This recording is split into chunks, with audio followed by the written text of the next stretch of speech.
Good afternoon, ladies and gentlemen. Thank you for visiting this side event today. And our side event is on importance of synergy in cooperation and in combating desertification. And today we are in the Turkish pavilion. We invited distinguished guests, and we understand the importance of synergy and cooperation, not only in the region but also at global level. But especially this is very important in managing natural resources. And today our guest speakers will be speaking their experience and share their knowledge and experience about the cooperation and synergy in Turkey and in the region. And for the opening part, I would like to invite Dr. Rahman Nurdin, the Deputy President of TÜRKİYE, Turkish Cooperation and Coordination Agency. Please, the floor is yours.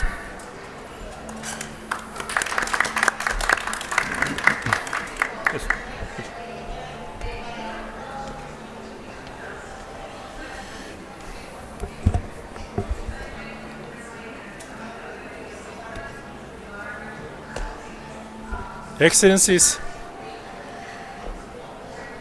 distinguished colleagues, ladies and gentlemen. It is a great pleasure for me here today to address this important side event. We are facing the pressing issue of desertification, one of the most important and the most significant environmental challenges facing us today. Desertification threatens not only the environment but the livelihoods of millions of people, particularly in the arid and semi-arid regions. Tackling this crisis requires a unified approach, and that is why I'm here today before you to emphasize the crucial role of synergy in combating desertification. Desertification is a complex, multi-layered problem that transcends borders, affecting ecosystems, communities, and economic worldwide. It involves degradation of land, loss of biodiversity, reduced agricultural productivity, and intensified poverty. However, we must recognize this challenge is not insurmountable. With collective action and collaboration, we can reverse the damage and build a sustainable future. Synergy, which means we should work together across borders, sectors, and disciplines, hold the keys to success in this demeanor. Today I will highlight why synergy is essential in addressing desertification and explore how it can enhance our collective response to the global crisis. Synergy plays a critical role in effectively combating desertification. One of its primary benefits is the efficient use of resources. Desertification requires significant financial, human, and technical resources, which can be maximized when different actors, governments, local communities, international organizations, and the private sector pool their expertise and resources. For instance, combining expertise in water management and land rehabilitation can lead to more sustainable solutions.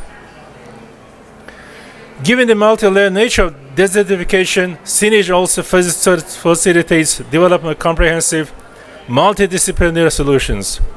By bringing together experts from diverse fields such as agriculture, forestry, water management, and climate change, we can create holistic approaches that address all aspects of desertification and ensure long-term environmental and social benefits. Additionally, synergies enable transfer of knowledge and technology, accelerating progress. Successful strategies implemented in one region, such as drought-resistant crops or soil restoration techniques, can be shared and adapted in other areas facing similar challenges. Local community participation is another vital aspect. These communities often have valuable insights and knowledge about their environment, and their involvement in decision-making ensures that projects are more relevant, effective, and sustainable. When local voices are included, the likelihood of successful implementation increases. Furthermore, synergy strengthens political and financial support. By collaborating, stakeholders can present a unified front, joining attention to the urgency of desertification and securing the necessary funding and policy support. Synergy also amplifies the impact of individual efforts, creating a multiplier effect that expands the reach of successful initiatives. Finally, collaboration helps reduce conflicts over shared resources and fosters long-term sustainability by ensuring ongoing support for desertification projects. Through synergy, we can develop lasting, scalable solutions to combat desertification globally. In conclusion, the fight against desertification demands collective action. Synergy is not just a tool. It is the foundation upon which we can build our efforts. So let us recognize the power of collaboration. Through shared resources, knowledge, expertise, we can create a world where desertification is not the future we fear, but a challenge we have overcome. Thank you very much.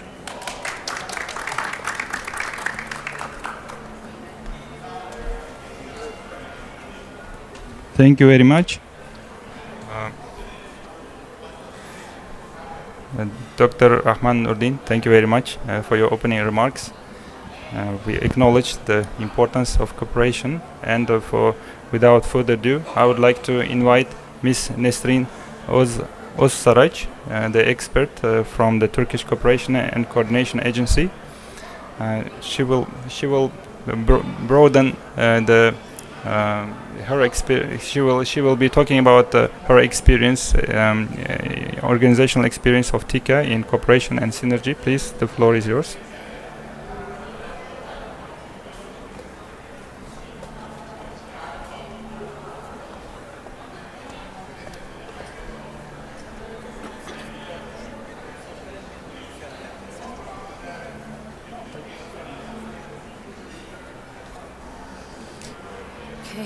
Good afternoon, distinguished guests. It's a great honor to be here. Dami, okay. Here to share with you TÜRKİYE's global efforts of combating desertification. This is an issue that impacts millions of lives and requires collective action. Before I start my presentation, I want to introduce myself. My name is Nesrin Özsaraç. I represent Turkish Coordination and Cooperation Agency, as you know, TİKA. I work in a senior expert, external affairs and partnership department. Today, I will share our initiatives and project addressing the challenge of desertification, and I will outline our efforts to focusing on sustainable practices and international cooperation. Türkiye helps people in need everywhere in the world without any discrimination. This support is based on its value and long history of kindness and cooperation. TİKA has been a symbol of Turkey's commitment to international development for over the 30 years. Since its establishment of 1992, TİKA has been working in more than 150 countries all over in the world. In 2002, TİKA had only 12 offices, but today it operates in over 60 countries all world. As you can from the map, where offices map, we carry out our projects and program-based activities from Mexico to Moldova, from Nigeria to Bangladesh offices. Mexico, for example, is a regional office and its mission covers all South America region.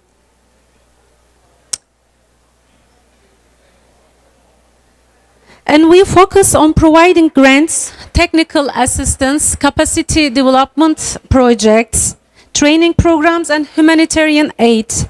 In the key areas of cooperation include education, healthcare, agriculture, animal husbandry, environmental projects, infrastructure development, and cultural collaboration with a geographic focus. You can see Central Asia and Caucasus, Balkan region, Middle East, Africa, Caribbean, the Pacific, the Latin America, and East and South Asia.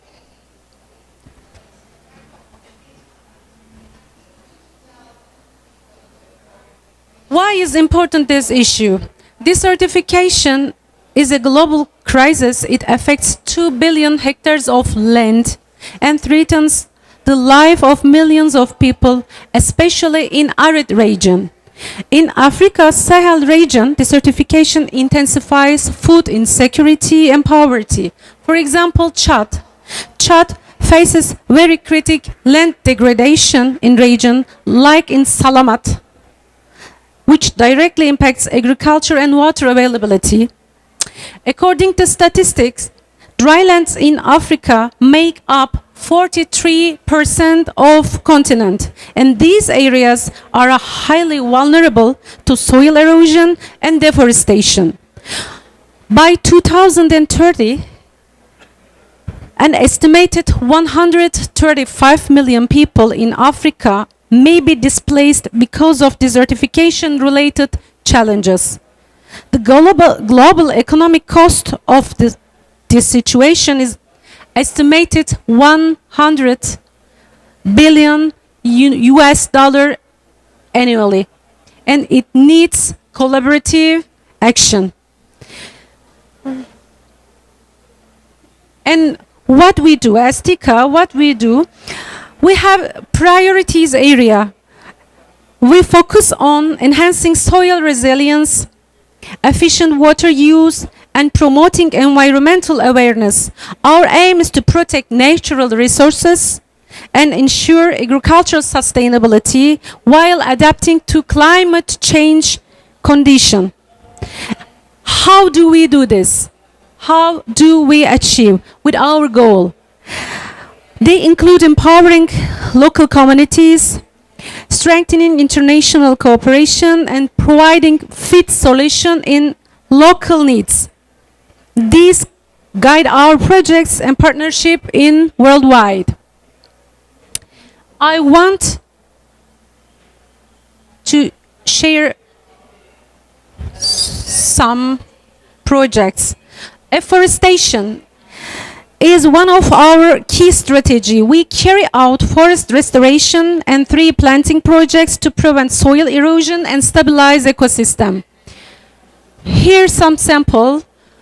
First project is from Albania. Albania is under the threat of desertification and erosion. TİKA established a forest nursery. This nursery used for research and practical training. The project contributes to afforestation and rehabilitation of forest. Second one is traditional global tree planting, also known as Geleceğe Nefes. Maybe you know, breath for future. This traditional planting campaign we support, as 1 million trees were planted in 25 countries with the local authorities. This is a key project to support global afforestation goal. The last one is from Lesotho. Lesotho Nursery Establishment Project was implemented in collaboration with IFRC. 2,000 fruit seedlings were planted within the scope of the project with Lesotho Ministry of Environmental. The other group is soil rehabilitation. This is essential for restoring agricultural productivity. We establish local fertilizer production center to improve soil health and implement erosion control methods, provide irrigation and water management training. Here's some sample. First projects of Niger. TİKA has established a local fertilizer production center at the Faculty of Agriculture in Niger.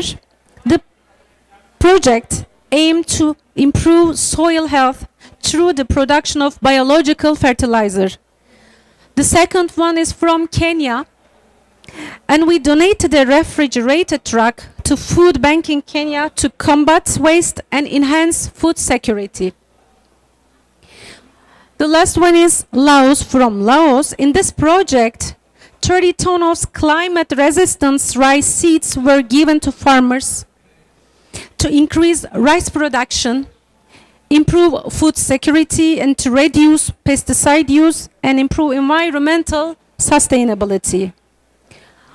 Also, we have water resources projects. Efficient water use is critical in combating desertification, and we support by improving access to clean water, construction of irrigation system, and rainwater harvesting facilities. These projects aim to enhance agricultural productivity and ensure sustainable water usage in communities. Here's some sample. Water and sanitation training was ordered in cooperation with Turkish Water Institute for Ghana expert. With the project, water and wastewater treatment and technology were trained. The second one is Bangladesh Clean Water Project. We established 10 water towers to collect rainwater. They had 50,000 liters capacity, and within this project, it reached more than 500 people were provided access to clean water resource in region in Bangladesh. The last one is from Uzbekistan. Cotton is one of the most important agricultural products for Uzbekistan, especially for agricultural economy. TÜRKİYE provided support for the establishment of drip irrigation system in cotton fields. Also, we support eco-friendly projects to promote environmental protection and sustainable development. We focus on nature-friendly farming, water and waste management. With this project, we aim to preserve natural resources and maintaining a balance between people and nature. Here are project sample. First one is from Somaliland. TÜRKİYE was established geomembrane water pools in Somaliland, which is suffering from drought, especially in agriculture and animal husbandry. To support for biodiversity, we built a veterinary clinic in Peru for the treatment of endangered wild animals that are victims of illegal animal trade. And also we implemented 3 water pools for animals in National Park Gambia for wildlife protection and animals to access clean water.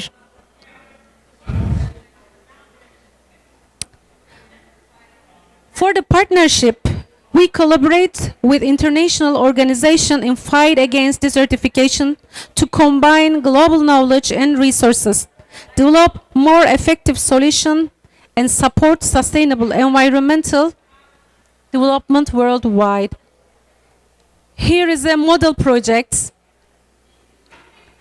It was capacity building projects, was jointly financed by FAO, FTPP, and Turkish Ministry of Forestry and Water Affairs and TÜRKİYE, with 5 focus countries participated within this project. And I can say the key project technical guidelines were prepared in scope of the project, and integrated rehabilitation plan was prepared for the pilot site, and more than 100 participants were trained different regional workshops.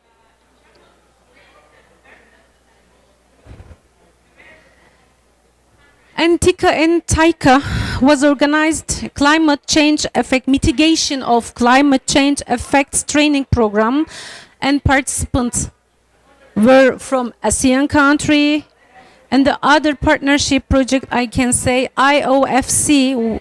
With IOFC, we implement Sustainable Agriculture for Food Security program. Under the program, 2 projects carried out. First is wheat cultivation in Western Afghanistan. It was provided 3 farmers with seed, fertilizer, and agricultural equipment. Second one is plant genetic resources and gene banks management with the General Directorate of Research on Plant Genetic Research, TAGEM, we say in gene bank.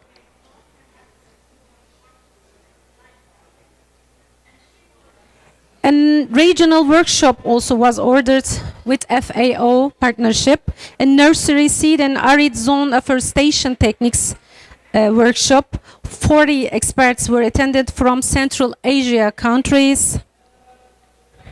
And Singapore Cooperation Program. With them, we ordered Sustainable Water Resources Management Training Program.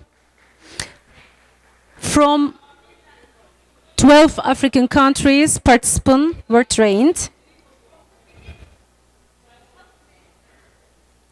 In 1920, 5 TICA projects were recognized as examples of good practices in need United Nations South-South Triangle Cooperation, I can say. And the main focus is synergy. TICA combats desertification by fostering international cooperation, sharing knowledge and technology, providing training and implementing local and regional projects. These strategies create synergies, enhance Turkey's international prestige and contribute to sustainable development through effective and lasting solution.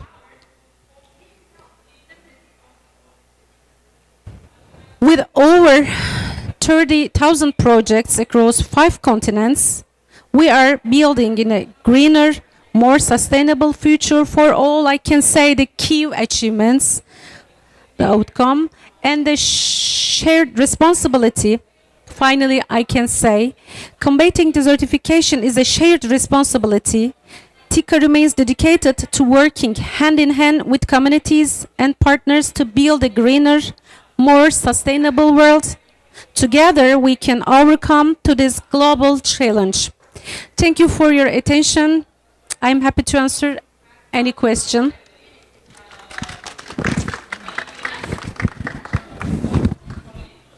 Thank you very much. Thank you very much, dear Nesrin, for your nice presentation on the cooperation. If you allow me, we will have a presentations first, and then with the panel, we will have a round of discussion and questions. Would that be agreeable? Thank you very much. So, very interesting experience. Thank you for sharing again. And with that, I would also like to invite Ms. Işıl Erkan. She works as an engineer in the General Directorate of EU and External Relations, the Ministry of Environment, Urbanization and Climate Change of the Republic of Turkey. Please, the floor is yours. And she will be speaking about the synergies among Rio Conventions of the UN. So, 3 UN conventions, the Framework Convention on Climate Change, combating desertification and biodiversity.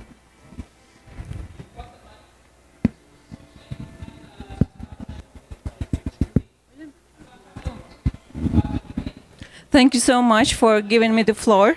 Dear distinguished delegates and esteemed participants, it's a great pleasure to host you. Welcome, I greet you all. In this session, I would like to give you a small briefing regarding the synergies among the Rio Conventions. So let me start with the term of synergy.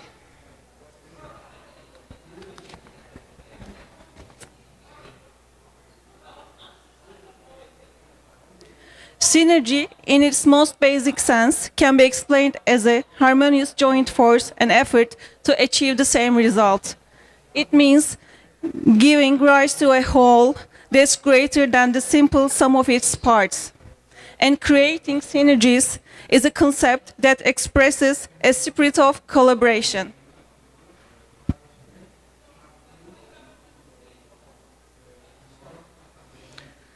As it's known, climate change, desertification, and biodiversity loss are highly interlinked and pose existential challenges for humanity. So, governments came together to discuss and address such existential challenges at the Rio Summit on Earth at Rio de Janeiro in 1992. At this summit, the UNFCCC and the CBD were opened for signature, and the need for a convention like UNCCD arose. And these three sister conventions were later collectively referred to as Rio Conventions. The three Rio Conventions are the result of similar environmental and development concerns and have sustainable development at their core.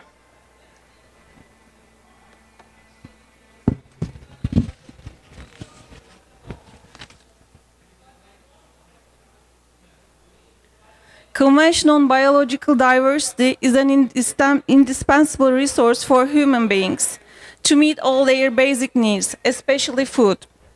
Biodiversity, which refers to the differentiation among living organisms in all resources, including land, marine, and other aquatic systems, and ecological structures that are part of these ecosystems, is a broad concept that covers the diversity among species and habitats, with genetic diversity at the lowest level. The three main objectives of the Convention are the conservation of biological diversity, the sustainable use of biological resources, and of course, the fair and equitable sharing of the benefits arising from the use of genetic resources. And the focal point in Turkey is Ministry of Agriculture and Forestry, General Directorate of Nature Conservation and National Parks.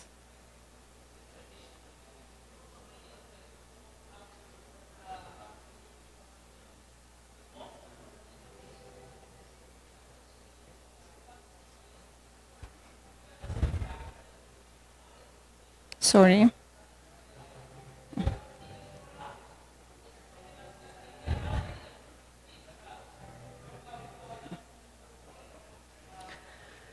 Desertification is the degradation of land in arid, semi-arid, and semi-humid areas. It's the process of gradual decline in soil fertility and thinning of vegetation cover due to human activities, such as overcropping, overgrazing, deforestation, and poor irrigation practices, prolonged droughts, floods, and climate change. Desertification is a worldwide problem that directly affects millions of people and 1/3 of the Earth's surface. Consequently, it threatens the livelihoods of nearly 1 billion people, the world's poorest, living in more than 100 countries and dependent on their land for their needs. Worldwide, about 70% of the area used for agriculture is already degraded and threatened by desertification. The Convention is the first and only international legally binding framework to address desertification. It's based on the principles of participation, partnership, and decentralization, which are the backbone of good governance. Currently, 196 countries are parties to the Convention, making it truly global. And the focal point in Turkey is Ministry of Environment, Urbanization and Climate Change, General Directorate of Combating Desertification and Erosion.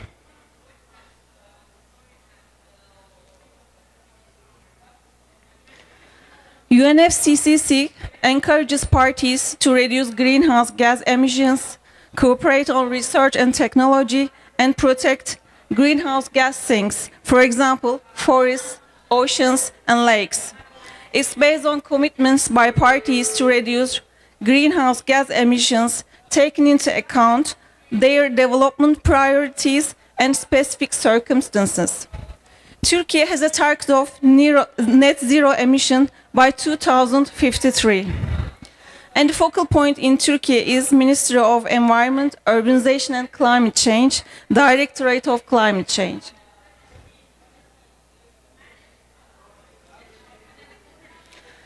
A joint liaison group has been established between the secretariats of the three conventions to coordinate activities related to environmental protection and natural resource management.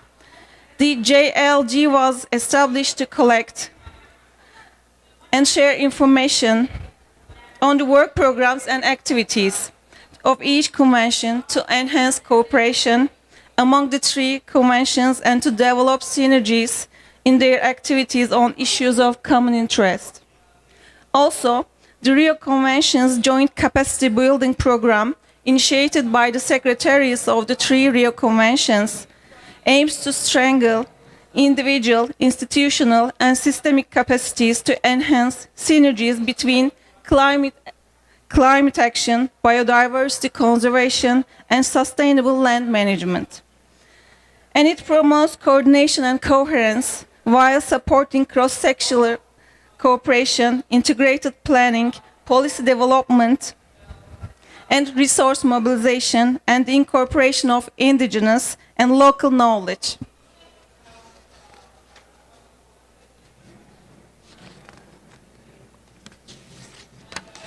Moreover, in the final quarter of 2024, the presidents of the three Rio Conventions met during the UN General Assembly to discuss their collective ambitions for tackling global environmental challenges. The event, named the Rio Trio Initiative, brought together the Kingdom of Saudi Arabia, the Republic of Colombia, and the Republic of Azerbaijan, all of whom presided over key UN environmental conventions. They called for integrated response to climate change, biodiversity, and land degradation at UN.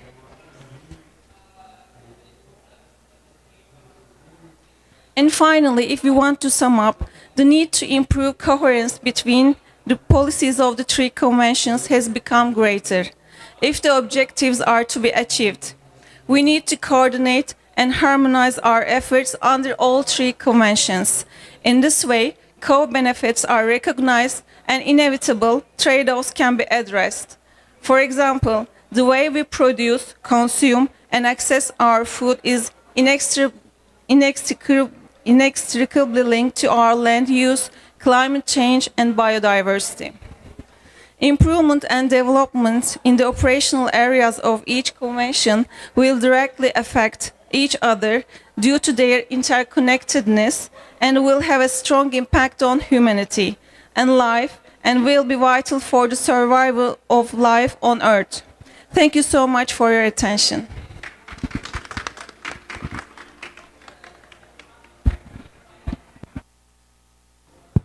Thank you very much, Işıl Hanım, for your nice presentation. So later on we'll have a discussion and questions based on the presentation. Now I would like to invite the next presenter, Professor Dr. Rana Atabay Kuşçu. She is a Director of Sustainable Development Application and Research Center at the Istanbul Medipol University.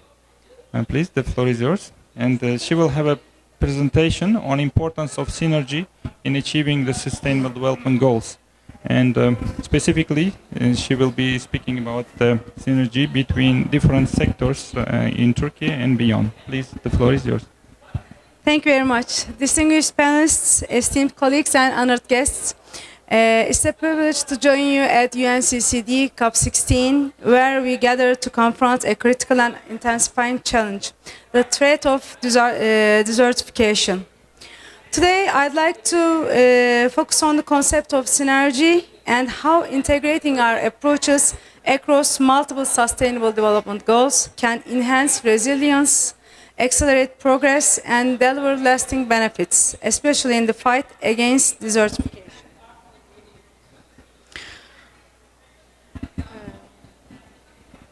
Before we discuss the heart of today's topic, I'd like to draw your attention to a powerful conceptual framework that illustrates how synergy can turn ambitious goals into tangible results.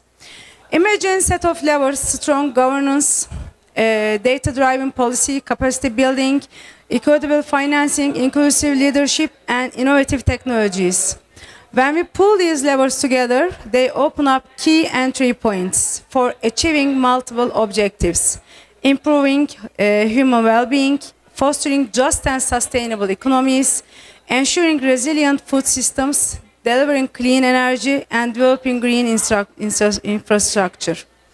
When pursued in harmony, these integrated actions reinforce each other, channeling momentum across multiple SDGs and enhancing resilience in the face of climate change. Ultimately, this balanced approach helps us maintain a safe climate threshold, keeping global warming as close to 1.5 degrees Celsius as possible, while advancing economic prosperity and environmental stewardship. This perspective provides a guiding principle for our discussions today. Now, let's build on this framework and explore how synergy can serve as a transformative force in tackling desertification, advancing the sustainable development goals, and ultimately shaping a more resilient and sustainable future for all. Desertification is not merely about losing fertile soil. It's a crisis that exposes our deepest vulnerabilities. As the Global Land Outlook notes, approximately 40% of the Earth land is degraded, directly affecting the well-being of nearly 3 billion people in the world. When productive land becomes barren, local food supplies decrease, clean water sources diminish, and also jobs disappear. As a result, entire communities, are often the most vulnerable, are pushed into unstable and risky situations.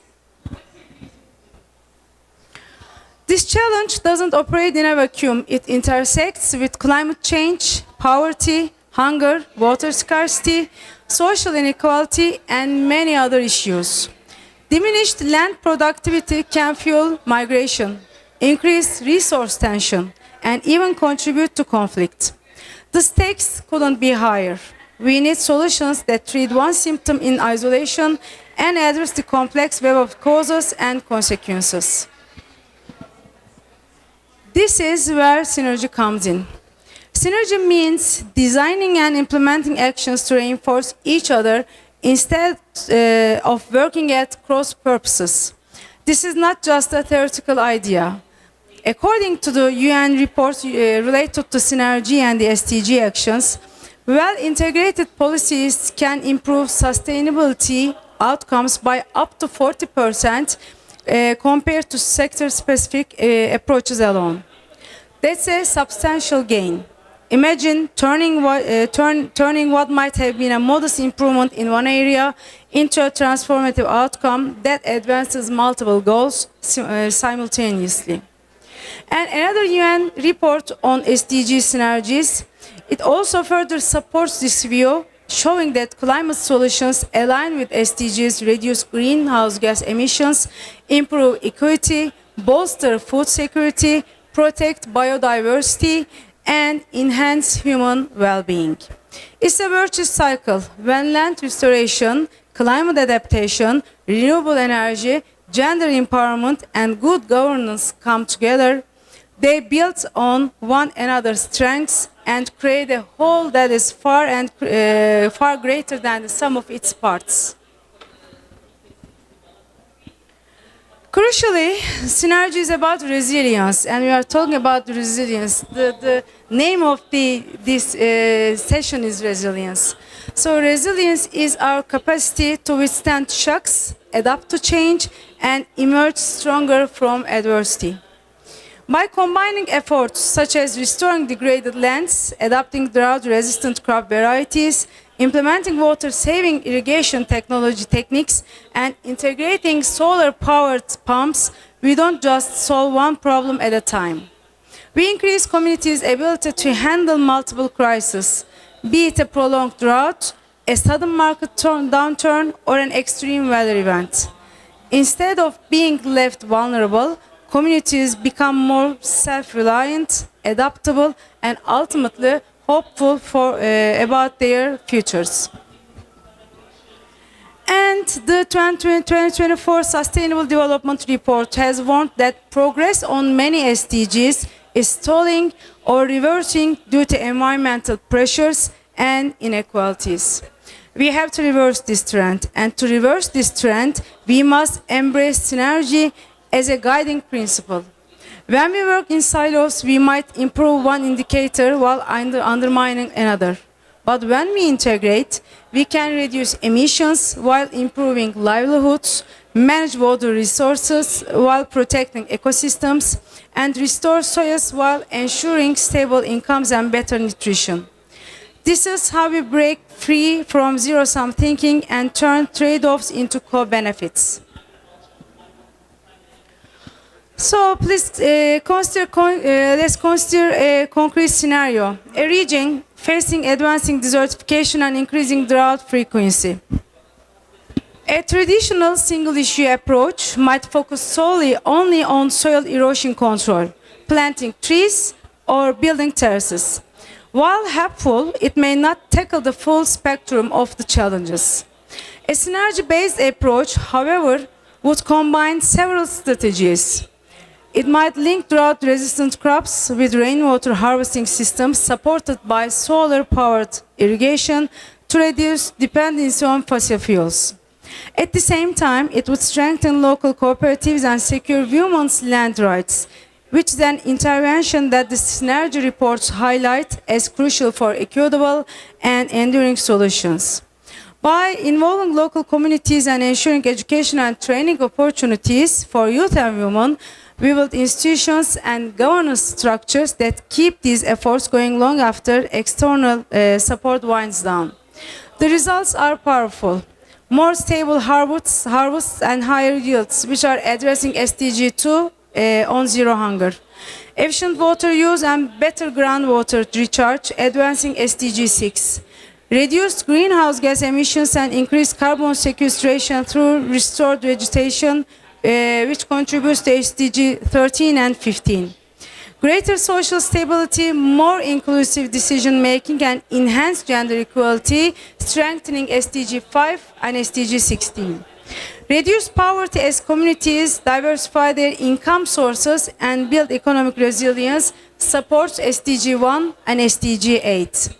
This integrated approach transforms a once vulnerable region into a resilient, forward-looking shocks and adapt to changes. Precisely the resilience we need in climate uncertain world. And at the heart of the synergy lies, of course, inclusivity and empowerment. And the reports underscore the importance of ensuring that local stakeholders, farmers, women and youth are equal partners in shaping and implementing solutions.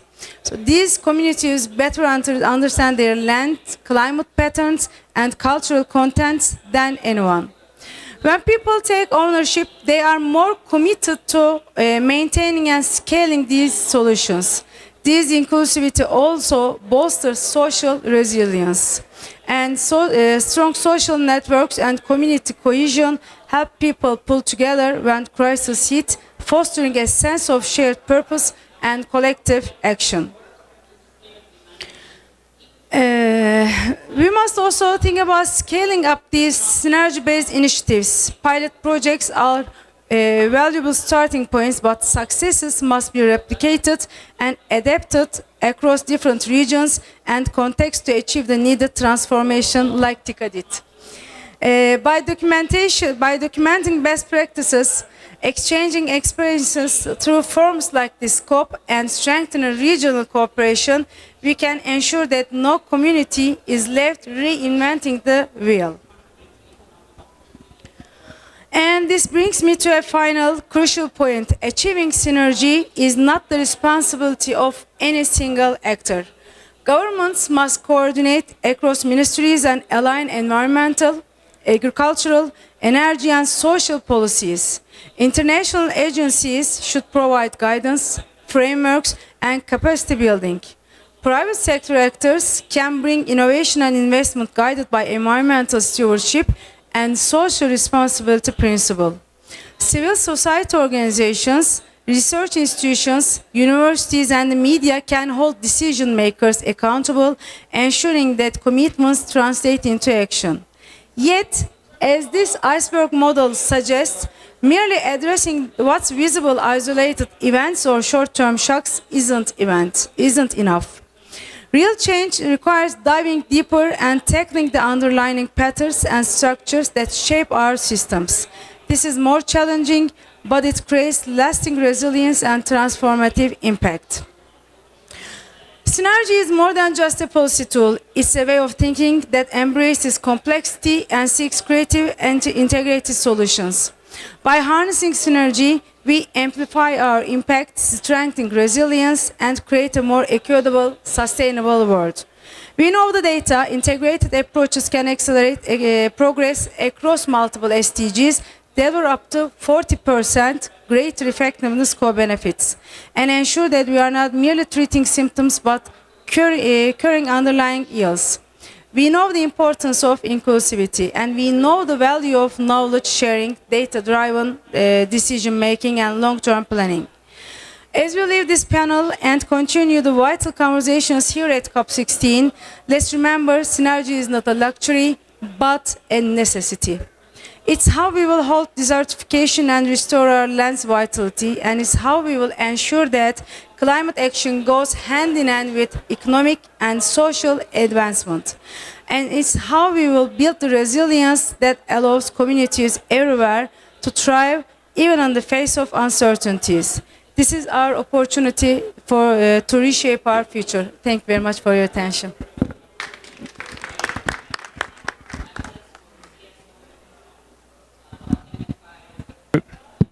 Thank you very much, Dr. Rana, for your nice presentation and valuable insights.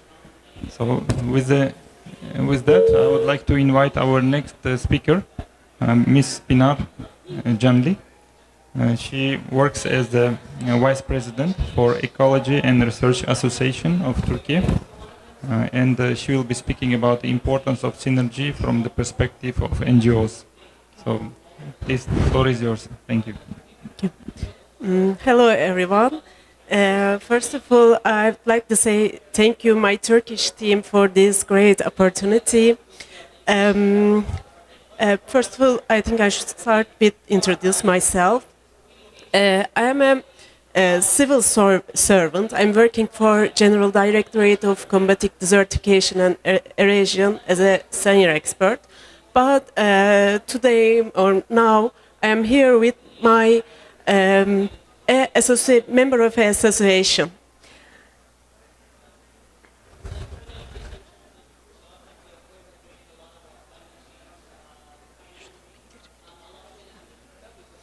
And briefly, here is my presentation content. First of all, I'd like to start with who we are and what have done so far, and synergy among NGOs, and why is synergy so important for EVA.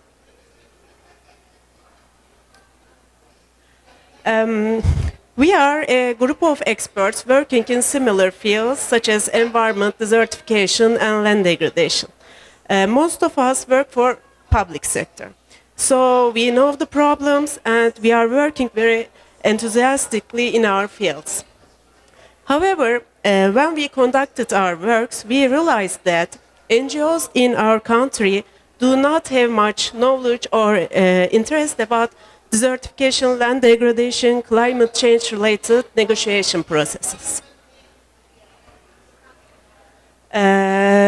Therefore, we aim to raise awareness on these issues because we want to make our country's voice heard more decisively in the international area. Because we know that NGOs are the most important stakeholders who say what cannot be said. What have we done so far? We established EVA in 2022, and first of all, we started with preparing our strategic plan. As you can see, we have three main areas of impact that we want to achieve by 2028. The first one is about collecting, harmonizing, and sharing information with all relevant stakeholders, especially NGOs. The second impact is related to project preparation. In this context, we aim to realize at least 2 projects by 2028. The third is about EVA's institutional structure. We aim to prepare regular and open access activity reports, impact assessment analysis, self-assessment reports, etc. Because we want to keep our association strong and effective at the institutional level. So first of all, we have started with accredited our association to UNCCD.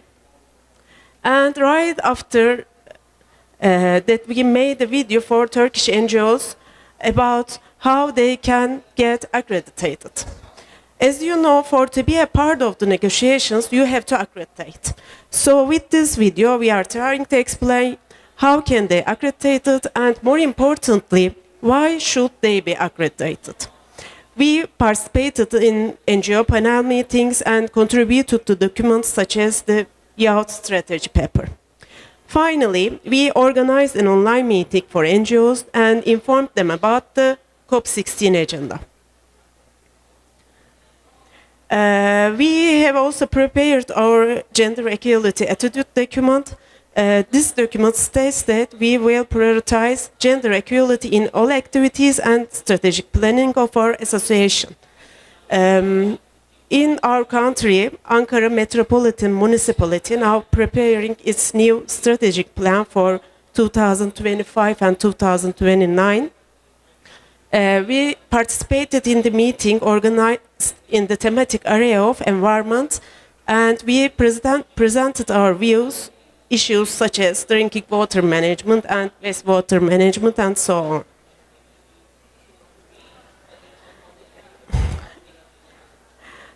The mission of our association is to be a reliable source of information for all partners. Because we believe that when partners recognize the problem, they can act. When we act, we can move forward together, because we believe that we are stronger together. And mainly, I like to mention about why the synergy is so important. First of all, of course, efficient use of resources. NGOs may specialize in different areas by working together. They can make more efficient use of resources, both financial and human resources. We can create a broader impact together. When NGOs collaborate, they can have a wider impact. They can reach more people across different geographic regions or social groups. And innovation and creativity is also important. Bringing together different perspectives can lead to more creative solutions and innovative approaches.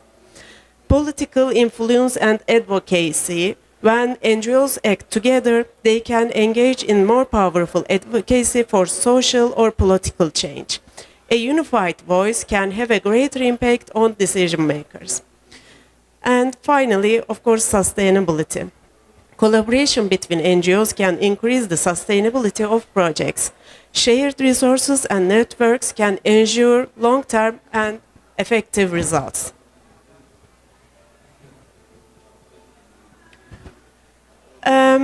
In our view, why is synergy so important for EVA? Because we believe that Turkish NGOs have a great potential to do something better. But they need to know the current developments, so they can be aware of financial resources and we can do better things together. For example, we can implement projects that require broad cooperation. Also, they can become advocates on a wide platform. They can make their voices heard by more people.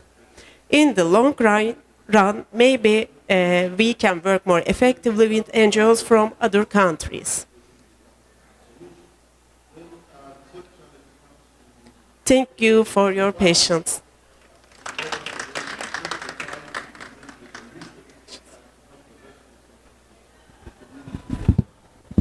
Thank you very much, Pinar Hanım.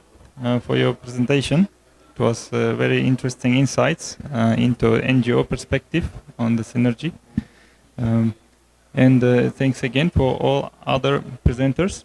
Now I would like to open the floor for the round of discussion, and I will have several questions. And so these are open questions, and anyone in the panel can provide their feedback on this.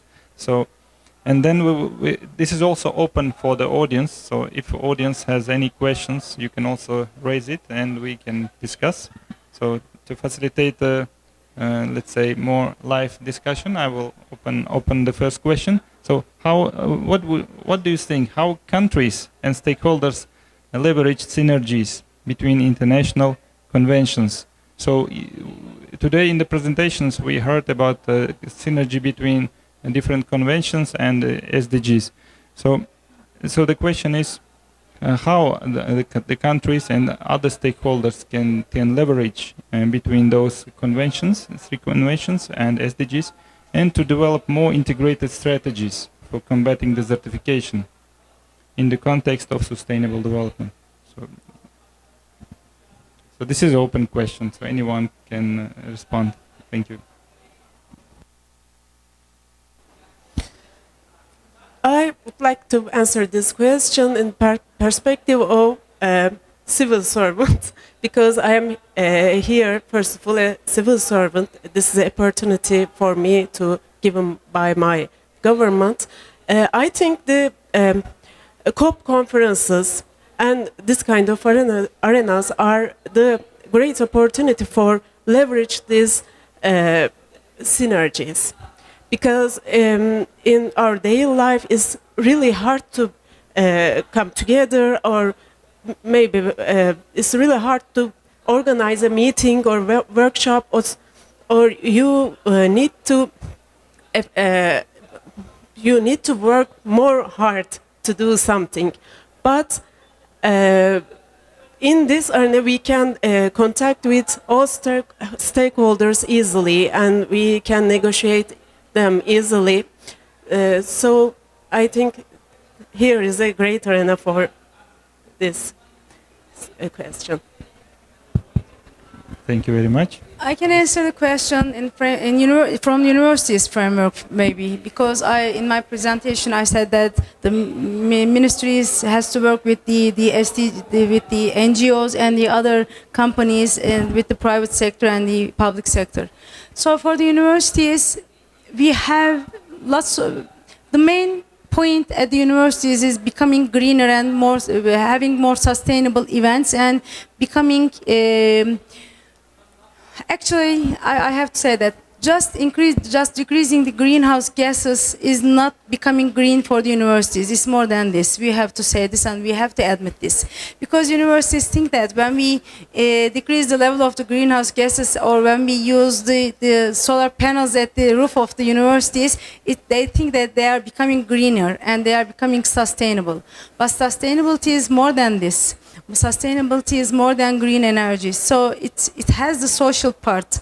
So, for example, in our student clubs at the university, they are making lots of events and projects, and every side of every part of their events or projects is touching to any of these 17 SDGs. So, for example, if they are having some projects for the children at the southern part of the TÜRKİYE, they are not just doing something social. They are also doing something, for example, for SDG 8, for the economic growth. So it means that the synergy between sustainable development goals is bigger than we thought, I think. Thank you. Thank you very much. Okay. Okay, I will also provide some insight from the FAO perspective. So in the FAO GEF projects, joint FAO and Global Environment Facility projects, we try to also address simultaneous goals at the same time. For example, the project on integrated natural resources management in Central Asia and Turkey, it is implementing 2 conventions, the UN Framework Convention on Climate Change and the Convention on Combating Desertification. And when we provide some solutions to the government and the policy to develop policies and enabling environment, we try to address several goals simultaneously. And that, from our experience, we believe this works better when we provide only isolated solutions. For example, when we say we will be rehabilitating land, it may not work perfectly, or it doesn't sound convincing. When we say we will be reforestating the area, it doesn't sound attractive. But when we say we will be targeting multiple goals, climate change, biodiversity, and land degradation, desertification, community development, capacity building, and also the policy development, then it works better and more attractive for the government, and then they are also ready to invest. So here we are leveraging with the SDGs and with all these three conventions.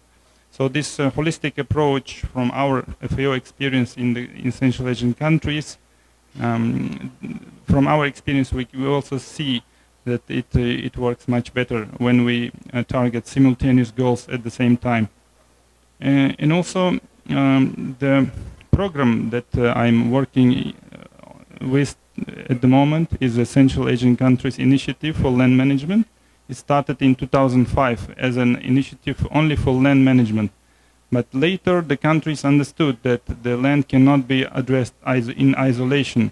And then the idea was to integrate the forestry, land, water, climate change, livestock, agriculture, production capacity all together. So now, since 2015, most of the projects under these initiatives, they come simultaneously addressing many goals. And we believe that works better for other countries as well. So it's just a small example from FAO perspective. And if the audience have any other questions on this, we would like to discuss it further.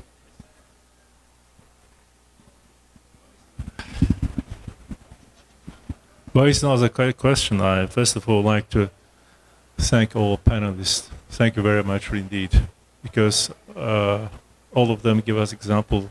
From TÜRKİYE we have examples about how TÜRKİYE is implementing projects to fight desertification, interesting projects from all the continents, and also have friends from ministries, universities, from NGO, although you are still 7, doesn't matter, you are representing NGO right now. Those are very insightful, very valuable presentation. Really, we can see really, it's an alarming situation right now. I mean, the desertification, the climate change, really. So that's why the synergy why is important, because we can put together our energy to fight desertification by sharing knowledge, expertise. And I really would like to see a private sector here today in the panel, but we couldn't find one. So the private sector is very important. We are talking about to leverage these three conventions and in SDG goals.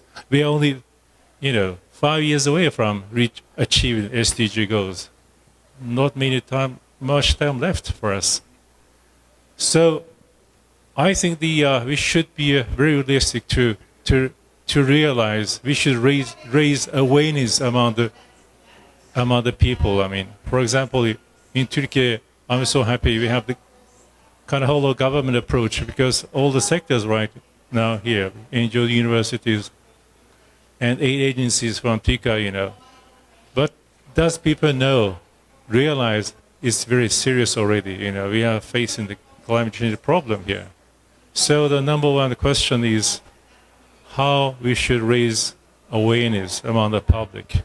I'm so happy to hear from our professor in the universities. They are doing quite a good job to disseminate the knowledge about this situation.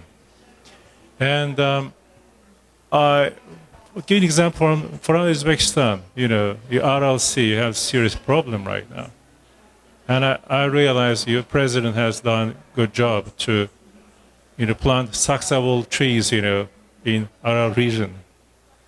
So my question is also for you.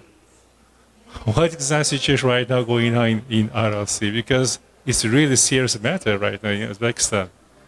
You know, there's this shrinking, and it's, I don't know whether it's you know, good for the plantation to cultivate land again, to make reuse the land, you know, already become, you know, facing this risk of desertification. So a lot of questions we need to deal with right now in today. So this is a platform, very good. We can see not whole government approach here. We can, you know, all the people right now working in the COP16, you know, again in just 3 weeks ago in Azerbaijan. And so the last question is how we should mobilize the private sector to contribute their effort to build up synergy. Because private sector is one of the most important actors, stakeholder, who contributed quite a lot for the desertification. So that's my question for all the panelists. I would appreciate that if you can answer my question. Thank you. Thank you very much, Dr. Rahman. Yeah, it's a good open questions for discussion. For the RLC, there is the UN program for the RLC, and it combines the efforts of several UN organizations, and there is also a trust fund established by the government of Uzbekistan, and also there is a international fund for the RLC. So all these organizations and funds are initiating projects to, let's say, rehabilitate the areas, the desertificated areas of the dry up RLC basin. And the most important what is going on there is the afforestation program is ongoing, but of course it's a long-term process. It's just started 3 years ago, and the government of Uzbekistan and Kazakhstan, they were able to to afforestate, I think nearly 3 million hectares at the moment, but it's in a very early stage at the moment, so it needs time to grow and to get rehabilitated. But the issue is getting severe. We should recognize it, and more efforts are needed, not only for afforestation but also for better management of the areas, the pasture areas around that dry up bottom of the RLC. And we see also the role of the private sector and the private sector there is mostly farmers. So farmers the pastoral farmers who manage the huge pastures around the RLC, they also play a crucial role in managing those lands more sustainably, and we should put more efforts working with them and to raise the awareness, so we should acknowledge that as well. For other questions, I will hand over to the other panel members, please, if you have any other feedback.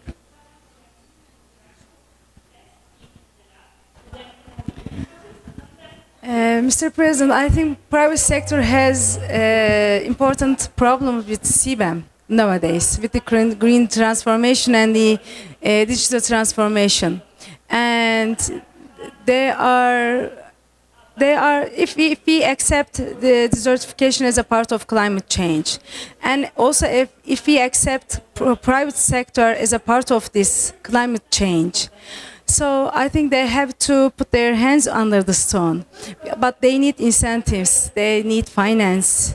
So that's why I think we are looking for private sector here, but we can't see because they are reporting their CBAM, they making their CBAM reports, I think, and also they are trying to transform to catch the world, the European Union. So that's why they are not here, I think, today.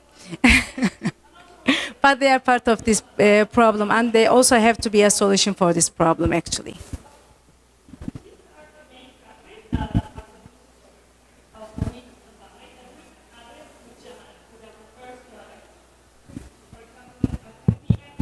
Okay, so let's then move on to next question. So the panel, to the audience and to the panel members, the question: what lessons can be drawn from Turkey's experience in coordinating diverse sectors to address desertification and climate change? So in the presentations we saw, for example, TİKA's presentation, that Turkey experience in coordinating different sectors in combating desertification and climate change. So the question is, how can these lessons be adopted for regional and international collaboration? How can this successful collaboration be extended further? So if you have experience or feedback on that, it would be highly appreciated, please.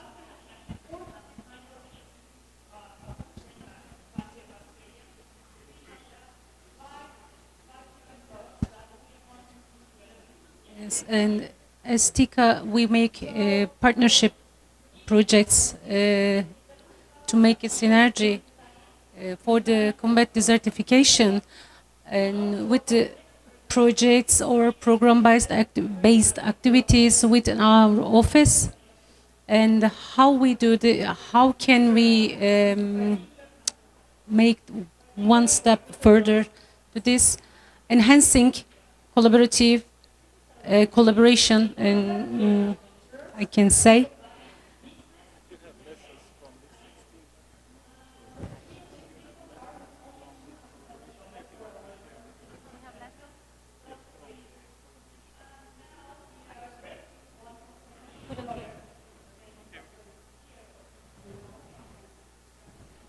Okay. If you, from the projects, from programs of the TİKA, if you have experience in coordinating and diverse sectors to address land degradation, desertification, so if you have insightful lessons that you can share, we would be happy to learn from that.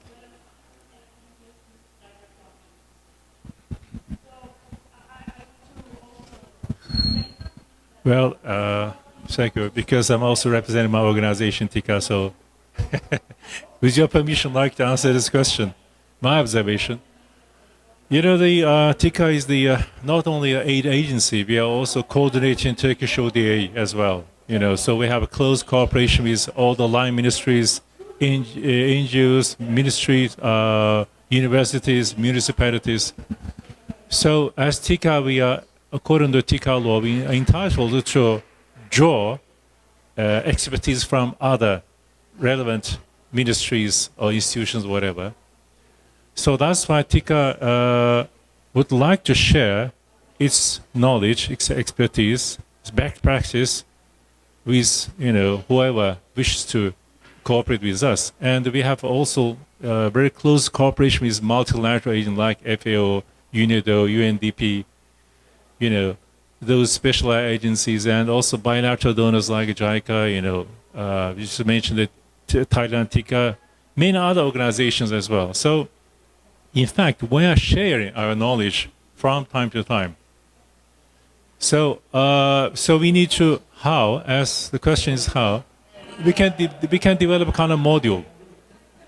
Because at the end of the day, the capacity building, the training is the key to the solution of the problems, because they don't need equipment very much. If you provide the knowledge, how to use the equipment, and how to develop a program for which can last for several years, then you can mean a good success for the certain country. So as you can see from my friend's presentation, colleague's presentation, we have implemented projects in Africa, in Asia, in all parts of the world where they are fighting the same problem, like desertification, arid, semi-arid regions. So those, and also water management, is all related to climate change. So we have this kind of, we don't have the expertise, but we are, as I said, we are free to ask assistance from relevant ministries, from universities, from our line ministry, from, you know, like our friend from Directorate, many organizations. So we are ready to share, and if there are any volunteers in France, and we are also networking here. So we have 62 offices in all over the world. We are right now reaching 170 countries all over the world. So we have the regional organization, our field offices, and the close corporate multinational organizations. So a lot of avenues for us to share our knowledge. So that's why we are here, and although we are the experts of combating desertification, but we are determined to do our best to assist. Thank you. Thank you very much. Any other feedback from the audience? Thank you very much for your contribution in that panel. Firstly, I want to say something. One of the main issue of that conference is the gender, and here the priority of the gender, I think it's okay here. That's our success. And the other side, the United Nations conventions, you know, we have 3 conventions for climate change, on desertification and biodiversity. Turkey has a big experience about these issues. 2 of them under the environmental ministry, and the biodiversity is under our agricultural ministry. Last week, our minister, environment minister, President Murat Kurum, explained our document vision here, and in our document vision we changed our work area. We widened it to develop our studies from RD step to develop step somethings, and to reach our 2053 goal for zero carbon emission. Besides the afforestation, we made many targets to set many in huge areas, carbon sinks areas, to earn a good places, fertilized places, and to combat that desertification or other degradation in our lands. Beside this, we will, inshallah, in Turkish, we must say this word, yes, we hopefully, the carbon emission goal. This will make a big experience in our country and in our institutional potential. But the problem is not a state step. The problem is globally. And that globally problem must solve by the global institutional or other sectors, private or NGOs and other or academician sites works. With this experience of our country and other countries, we made many meetings with other countries, from ministerial level to the NGOs level or private sectors, and in every meeting we said this: we will set technical committees to continue that negotiation and to continue that sharing the experiences, and to continue prepare a new study groups to focus on new techniques, technologies to apply in our problems. I think the next vision of the world must be set on that issue. And according to my opinion, the synergy of this study, this issue, must be on this work style. If we catch that target, that will be glue of that parameters for climate change issues, combating desertification issues, other biodiversity or land degradation issues. If we catch the synergy of synergy, we will catch our goals. That's my comment. Thank you very much. Thank you very much for your feedback. Appreciate it. I also wanted to clarify one point. You mentioned about cooperation and coordination among the Turkey institutions, agencies, and government bodies that TİKA is coordinating these development efforts. We would like to also learn from that. What instruments or what platforms are you applying in practice to coordinate or to create synergy? For example, there are many projects in Turkey on development aid, for example, or in a technical assistance, for example.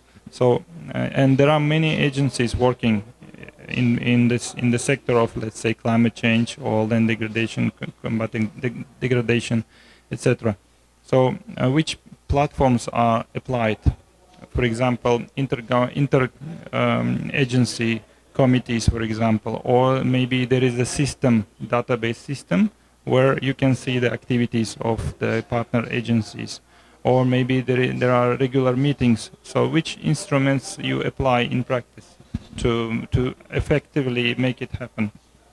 So that would be also, I think, very useful for other countries to learn, because one of the key challenges in the region of Central Asia and also in other countries, interagency collaboration. So the agencies or the government organizations, they compete instead of coordination or collaboration.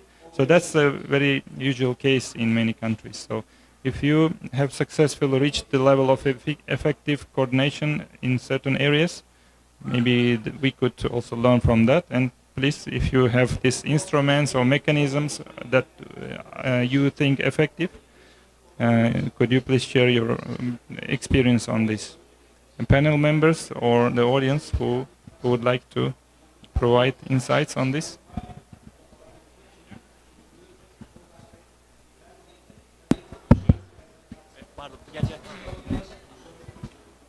Well, thank you very much. Really, it's a good question, as well, tough question. Well, you know, first of all, the important thing is to collect ODA data. Why we are becoming coordination agents? Because TİKA was given the authorization by the government, by President, to collect ODA data on behalf of Turkish government, not collected by the State Statistics Office. So this is something very different. And we set up a database with entry for all the line ministries, universities, municipalities to enter the ODA activities to the database of TİKA. Before that, we sent some experts to receive adequate training consultation with OECD, that committee. So we also invited experts from OECD come to Turkey to give us some adequate training and share knowledge. So this process started from 2005. So we have roughly, 18 years of experience of how to collect data. And from the data we collected, we can understand what's going on in the landscape of aid architecture within Turkey. And the main sector, Turkey is assisting ODA to other countries, are the sectors where Turkey has comparative advantages, like health sector, agriculture, vocation training. These three main sectors, Turkey is relatively, better off than other countries. So we have very close cooperation with Ministry of Health, Ministry of Agriculture, and Forestry. And we have some protocols signed with other institutions. So the relation is very cordial, very friendly. And we have a minister, and on top of that, we have the president. Turkish president is personally engaged in Turkish ODA deliverance. So we have a strong political support. So that's why there is no rivalry at all. We have very good cooperation between TİKA and other relevant institutions. And So this is a kind of, we can build up this kind of synergy. As I said, according to TICA law, we are, we have the right to ask from other institutions to give us experts, because at the end of the day, we are more this kind of process manager. We are, also in some international organizations, most of them just, outsourcing the experts from specialized areas. So the same story happens with TICA as well. So we are ready to share our knowledge in this part, how to coordinate aid within the country for third country. So we have this kind of knowledge. I'm not saying very, very good, but we are quite better off. And okay, we have some 30 years experience. So this is the, I think I can answer the question already, right? Thank you. Thank you very much, Rahman Bey, for your feedback. Any other feedback from the panel members? So I think we have half an hour, right? Okay. So we will have one more question, and if any feedback from audience, please. I see the hand raising, please. Yes, thank you very much for very important side event. I'm from Turkmenistan. You raised very important issue that there should be a synergy between conventions.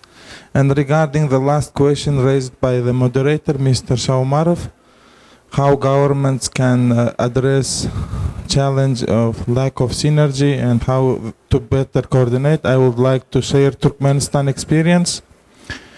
Turkmenistan has established an interagency group on environmental protection chaired by Minister of Environment and represented by deputy ministers of relevant ministries as well as parliament. And in this interagency commission has established working groups on these important Rio conventions, and all decisions regarding their implementation, adopting programs, projects are considered in this interagency commission, and it also allows us to make a synergy between them. And this is to answer your question about how governments do this. Thank you. Thank you very much. So it's good to learn from Turkmenistan experience as well, and yeah, it is also very good experience from TICA that other countries can learn. That the main coordinator of the ODA in the country can leverage their let's say political support as well to channel the development support in different areas and using the experts from the TÜRKİYE agencies. That's very, I think, good lessons for us. Okay, then let me go to the last question. So now the question is about the about the beneficiaries, about the, let's say, smallholders who are the let's say final beneficiaries of the technical assistance. So what roles does community level expertise and participation play in fostering synergy? So the key word here is the community level participation. And how can governments and international bodies ensure that local needs and knowledge are effectively integrated into broader strategies for combating desertification? So in other words, how the voices of the let's say smallholders or communities can be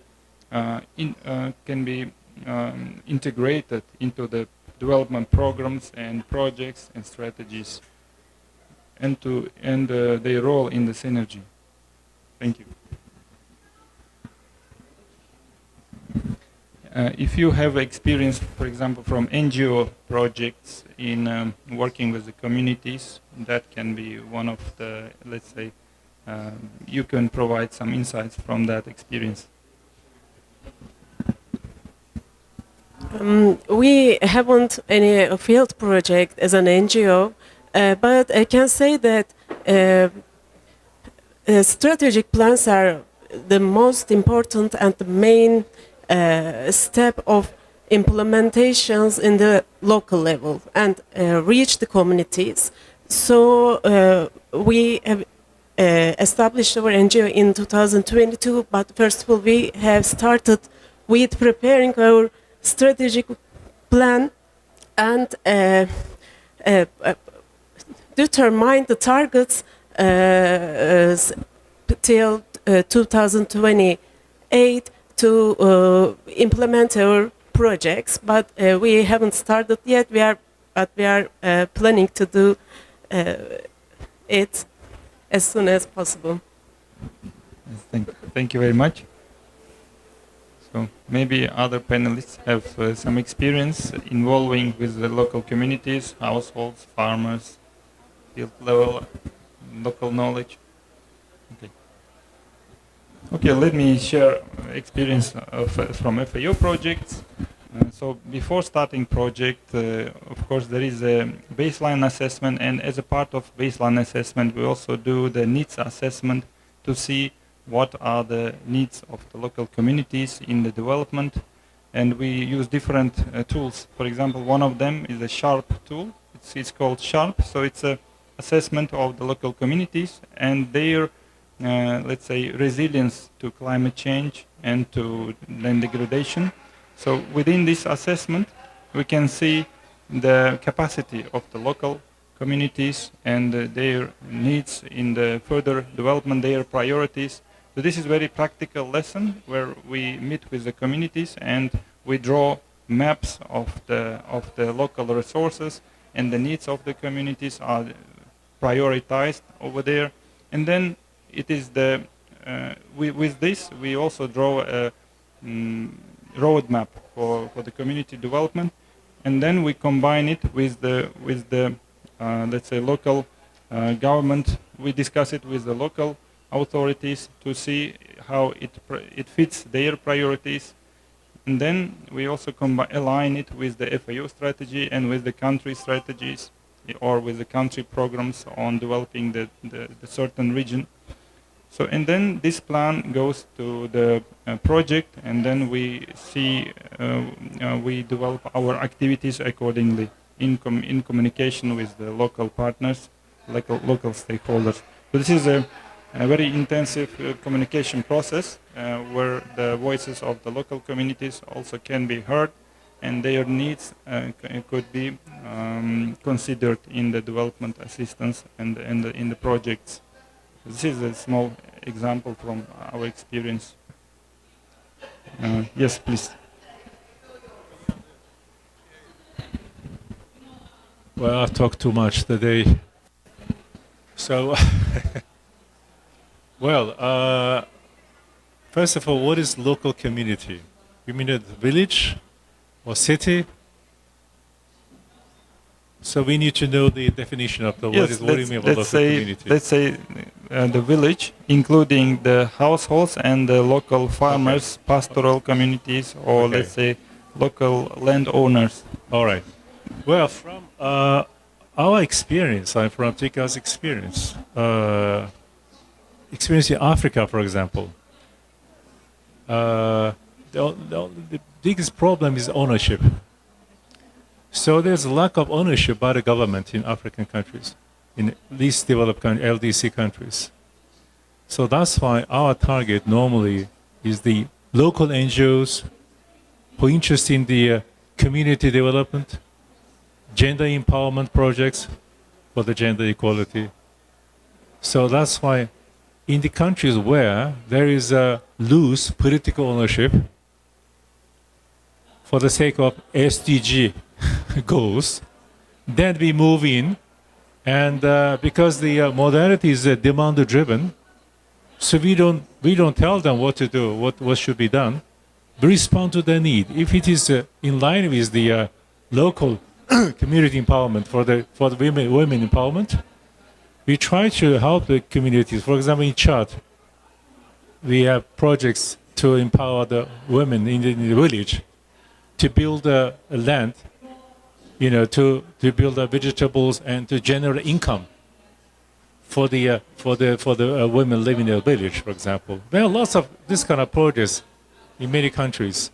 So the problem is, really, I mean, for the local communities, really need big NGOs, and again the private sector, if there's any private sector interest in the, because at the end of the day, if the private sector aim is to make profits.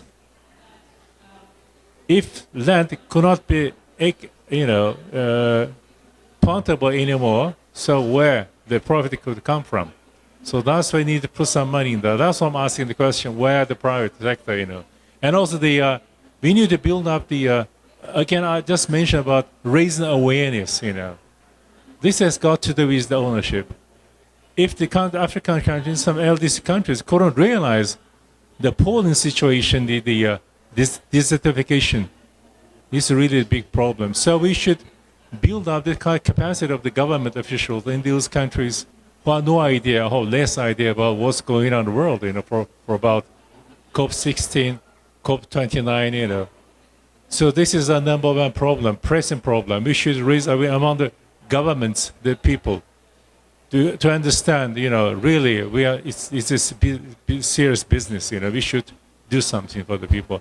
Then, the second stage, well, at the same time, as TICA, for example, agencies, NGOs, we can move in to do whatever we can to build up the resilience of the capacity. We can talk about resilience, the capacity. But again, the problem is how to sustain this resilience. It's very important. So you couldn't expect the government from other countries to do the job forever. So that's why we need all the stakeholders to move in, to build up. That's why we're here today, for the synergy, again, come back to the same question. So it's a long-term task, but it's a good beginning, Good beginning is half done. So we are here today. So I'm so happy. Thank you very much.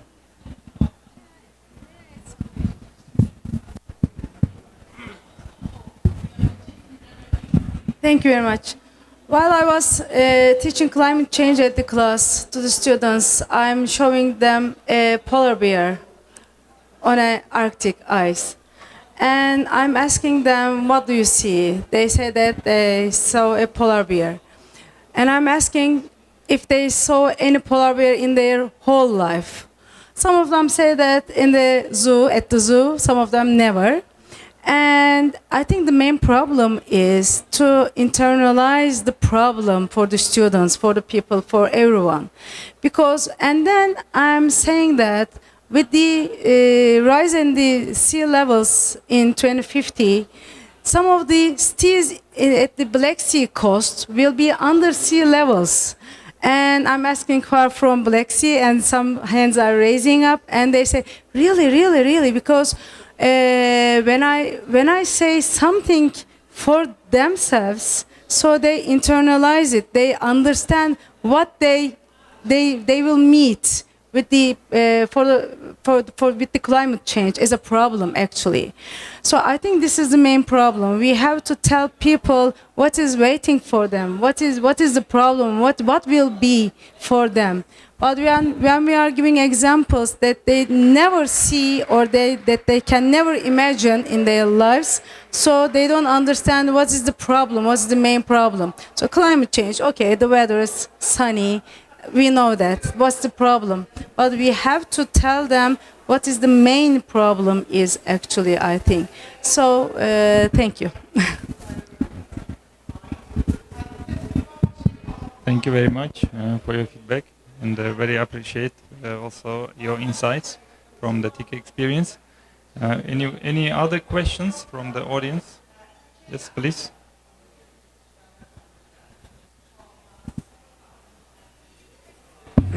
Well, good afternoon, everyone. Since the beginning of the COP16, I am here. I visited many events. This event, pavilion events, including the other meeting room events, is one of the best one. I have to say that. And second one, this event is the most synergetic events ever conducted since the beginning of the COP16. And another thing, this is the first time we have 4 distinguished ladies as a speaker altogether. Can you imagine? Nescafe, at most 3 in 1. We have 4 in 1 in a session. Thanks for your contributions. Thanks for your moderatings. I really enjoy so much. And this is also the last remark. This is the first time an event is accessing it is planned time and so fruitful, and no one leave the pavilion. Thank you. Thank you very much. So, any other feedback, questions? Okay, so with that, let me just make a very small summary of the event today. First of all, thanks everyone for joining. So for me personally, it was also a very interesting discussion today and many insights to learn from different organizations. Thanks to our panelists for presenting your experience and insights. And also thanks for the Deputy President of TİKA, Dr. Rahman Nurdin, for also contributing to the discussion. So today we have heard about the importance of the synergy and cooperation between the organizations at different level, starting from the policy support and then national level organizations, regional level, at the local level, and also the importance of considering the different goals and aspects, for example, sustainable development goals, combining them and creating synergy between them, working with different organizations, for example, NGOs, universities, then development agencies and UN organizations. So, and coordinating all these different diverse, let's say, players is not an easy task, and I would like to applaud to the TİKA that took this hard task and successfully coordinating. I think there is much things to learn, and we would be willing to learn from this experience. And also we have heard today about the importance of raising awareness and the public, let's say, creating the public awareness about the climate change issues, about the issues of land degradation, and in general the development challenges, not only in the country but globally. If the countries don't have the polar bears, it doesn't mean that the climate change don't affect them. So they have to see more broad, the broad picture of the issue. So that was also discussed. And most importantly, I think capacity building and raising awareness is, and including all the players, and not only the academia, civil society, but also private sector should play a very important role, crucial role in making this happen, to build the synergy and reach the effectiveness, the maximum effectiveness and efficiency of the development aid and the capacity building in the countries, in the regions. So I would like to thank again everyone, and it was a pleasure. So with that, we would like to close the session. Thank you very much for your attention and your interest. All the best.